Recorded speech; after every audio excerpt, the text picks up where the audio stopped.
Hey everybody, welcome to Afternoon Astonishment at Conjuror Community, the world's best magic club. I am here with Aaron Fisher and Steve Barcelona and Alexander Slenner. My name is Adam Grace, and today we're going to look at some great magic by the one and only Gallo himself. Michael Gallo, that's right, son of the legendary Lou Gallo, the legendary coin magician, card magician Lou Gallo, the underground man, and a student of Eddie Fechter's. Really learned how to do close-up magic in a place that was like the Magic Castle before the Magic Castle was ever even there. And it's really kind of astonishing because Michael is such a well-known for this one kind of magic that we're going to be taking a look at some examples of today. But with him, it's just the tip of the iceberg. Alex, what's the very first thing you've got picked for us today?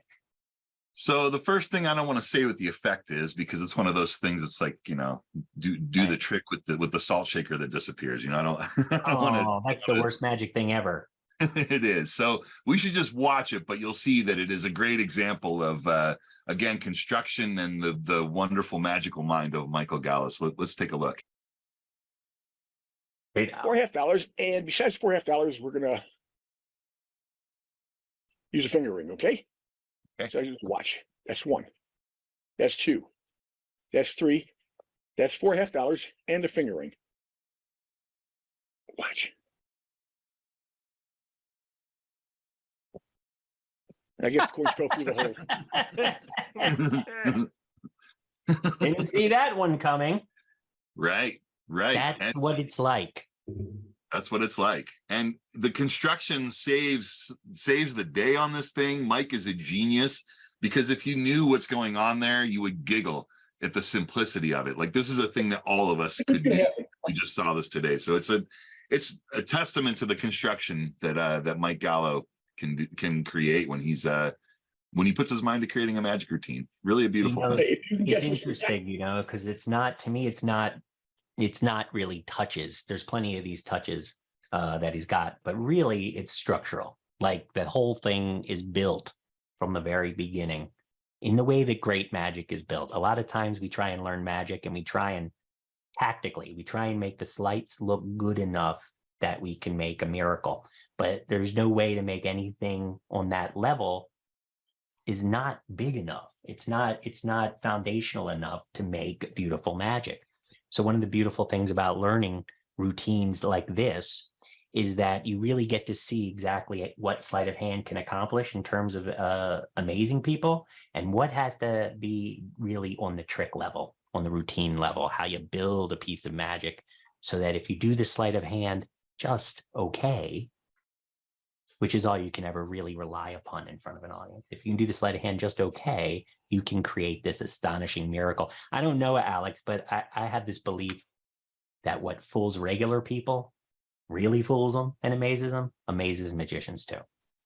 I think you're right. I think, well, it's that notion of, like the magic wife is like an educated layman, right? I think a lot of magicians are educated laymen, and it's easy to fool magicians if you understand magic the way that Mike understands it, or you take a construction that Mike has created like this and follow his recipe, as it were. You're going to find that you can fool a lot of magicians, especially with a routine like this, right?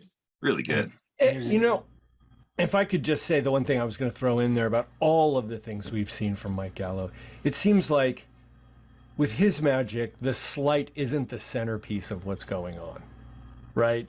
It's not, it's doing what it should be doing. It's in the background. You don't really notice it. You don't really see it. It seems like sometimes a lot of magic, the sleight is kind of the point of it.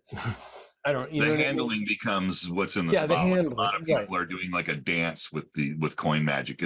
I think it's one of the reasons that it sort of separated a lot of people in like the 90s. There was a lot of this coin magic where you're displaying coins next to your face and things like that, and it became about these elegant handlings and how I hold the coin and how I spin the coin, as opposed to what's the effect, what's the magic, why don't we just do that? That's what's more important. Just keep on going, And I think you're saying, like, because of the manipulative nature of coin magic, it has this tendency, when people can do it, when they have the facility to do the stuff, it has a tendency toward juggling.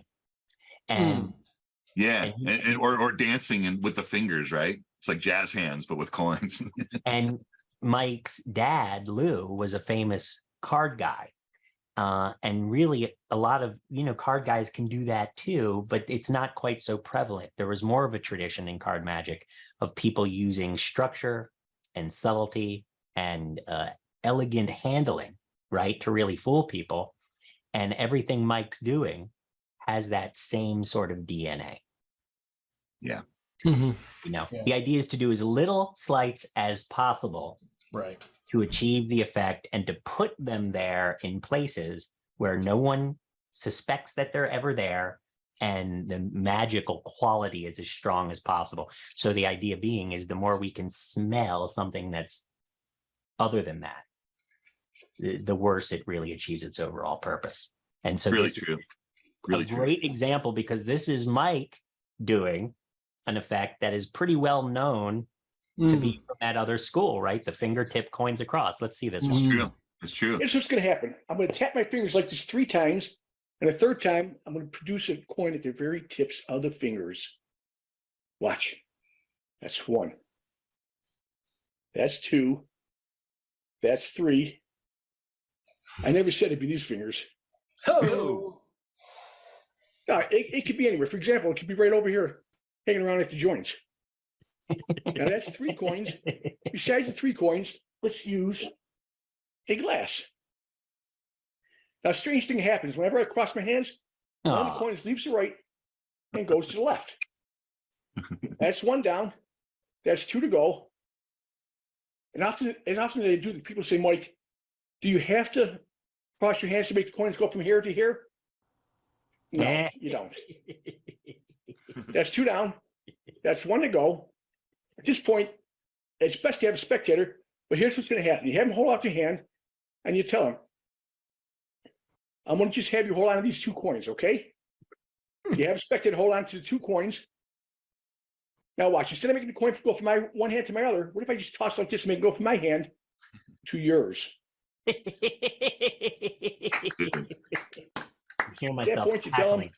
count the coin. You had 2 in your hand, count the coins in the glass, and get ready for the ovation you're about to receive.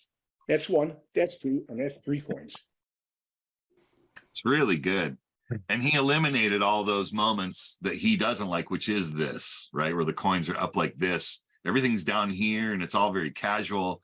And he said that he felt that routine was a little bit too audacious, like all of the 3 fly type routines. He said it was just a bit too much for him method wise, where it's like the method's like sort of right in your face. And he said that it just needed more mystery for him. And that's what this is. And again, I hate to go back to the word, Aaron, but construction, man, just great construction, just a great routine, solid. Love it. One of the things that makes Mike so good at this is he's a very unassuming guy, and he's a real humble guy. But really, when it comes to actually just being able to do the stuff, it is no one better. He has got chops upon chops upon chops. Those hands are big and they're strong, and you can see that gracefulness. You never can spot any of that stuff. But then he starts there, and then he makes everything as subdued as possible. So when Alex says, although that method was too much for him, just to be clear, right? He doesn't mean it's too much for him to do. He can do all of it. He can do double. He can do it better than anyone. But his brain knows that it's not the way to engineer beautiful effects. You start by getting as good as you can, and then you use that as little as possible. Adam, isn't that like a martial arts concept? I think so, yeah. I believe it is. There's a lot of familiar concepts of magic and martial arts too. Over the years, you can see people who study both have certain body movements. It's similar to how Mike Gallo does coin magic. He just kicks the Right. balls. Right. He Yeah. just kicks it. Exactly. But the truth is, if we were talking about methods here, you would see that he's got some beautiful moments that are happening at those fingertips. There's original sleight of hand. When we sit at home, we can't learn a move. We practice it, we can't make it look right. So we say, well, what if I just put my fingers here? Well, now I can do it. And now this is my original way of doing it. But the thing is, that's not it's actually a little bit harder than that to invent sleight of hand. And so Mike can do all that stuff, but then he's used all that intelligence to make these different handlings just all to serve the purposes of this incredibly subtle, elegant construction, which is why it looks so much like real magic. I mean, the thing is, guys, making sleight of hand, pretending to put one ball in this hand and not really doing it, right? Making people look one place and not see you doing something really hard that you're essentially lying with your hands. It's not easy. It's not easy to make that stuff look like magic. People spend a whole lifetime working at that. And you can really see from that trick, Gallo really does it better than anyone. Let's check out this next one, because this one I think became sort of a runaway hit. I know that there's several members that have taken this trick on and added it to their repertoire. I've performed it a couple times. I'm adding it to my repertoire. I think that this trick is just a total killer, and it looks like nothing is happening. And it's just, again, another beautiful example of Mike's magic. Let's check this one out. This is a great routine. It's called Gadabout Coins. If you can guess what's inside the purse, I'll do a trick for you. Money. Money, very good. How much money? Hey. Just kidding. But A parcel of coins. a parcel of coins. Well said. Well said. $3.50. And before we go any further, I'm going to get rid of this. Every time I do this, people accuse me of having $1,000 worth of electronics, trapdoors, hidden mirrors, all in here. No, not really. It just gets in the way. And we're gonna get rid of the ring, okay? And we use just $1, $2, $3.50. All I have to do is watch. That's one. 2 halves go in the hand. 1 goes in the pocket. You know, the funny thing is, though, whenever I put 1 in the hand, 2 in the hand, 1 in the pocket, I still have 3. I'll do it once again. That's 1. That's 2 in the hand. 1 goes in the pocket. Funny thing is, whenever I do that, I still have 3. Man. We're gonna do it just a little bit different, okay? Yeah. Just a little bit different. This time I'll put 1 in the hand. I'll put 2 in the pocket. 1 in the hand, 2 in the pocket. But funny thing is, whenever I do that, you still have.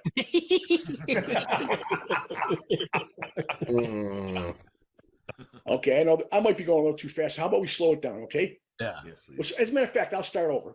We'll start over. That's 1 in the hand, 2 in the pocket. So I put 1 in the hand, 2 in the pocket. What's left in the hand? Just 1. Well, actually, I said I'd start over. Ah, I said I'd start over. So that's the ring. Of course, we have the ring over here. Yeah. That's starting over. what a The beautiful perfect routine. trick. The perfect trick. The perfect coin trick. It's such a beautiful routine. It just really is, you know. It's just so direct, so clever. It's just great. I love It's it. I love fun to do. It's fun to do. I love the that fact moment that when you get to the end, pick it up, there's just you know? they don't see it coming, man. It's so good. No. Really good. It's just great. And if you do an hour-long show or a 30-minute show or a 20-minute show, which is a pretty common time frame for magic, you'd be lucky to have something that comes around full circle like that on any magic show. I mean, the thing is, that's not only the perfect trick, it's an entire close-up magic show with a beginning and a middle and an end. And the problem is really the trick is so good that if you do that trick, you have a hard time needing to do more magic. There's probably 8 effects. At the end, the coins turn into the ring, you know, you put it back on your hand, the coins are back where they started. And essentially you have magicked everybody. Mhm. You know, we were talking with Michael Amar recently about, you know, he likes to do magic that people remember. And for that reason, he likes to have a card selected, do a couple minutes with cards so people can see some cards for just a minute or two, and then do something where the card, some impossible revelation of a signed card, something really memorable, and then move on. Well, it's a really clear effect first strategy, right? As opposed to just doing card tricks for the whole show, which is what I like to do. Well, in this case, that's the perfect coin trick. It's hard to imagine you needing to do another coin trick, no matter what you're going to do. How are you going to top it? I often feel that same way that as you were speaking about Michael, where there's like a card trick section. I feel the same way about coin magic. I'm a coin guy, but when I do a show, I do a coin trick in my show when I do a show. And it's a revolving door. Anything that wants to can come in there. And I know a lot of coin magic, and I'll put something into the quote unquote coin spot. This is going to be one of those ones that gets the coin spot often because it covers all the bases. It's got everything you want in magic. There's things moving around, things are disappearing, things are appearing. It's just got that killer ending to the whole thing. It's just really, as far as coin tricks go, Aaron is right. It's got everything going for it. Really a beautiful piece. It's really, really something. So we like literally got to visit with Mike for 2 full lectures of this stuff. And like I said, it was really one of the best lessons you could ever have in sleight of hand magic. So if you liked what you've seen today, like the video, please, please, please subscribe to the channel and come visit us at CC Club, where we're going to have 2 full length living room lectures every month with a master of magic, where you get closer to the source than anywhere in magic. Thanks so much for watching, and we'll see you next time.